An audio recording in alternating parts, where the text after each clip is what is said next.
Di dalam ni. Mana beli ana ya. Hang buka cik lemah dah. Motor ana minyak mangin.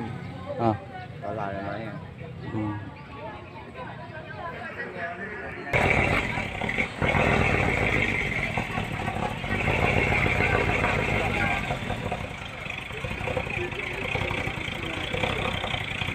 Minyak mangin ya agak tu. Hmm.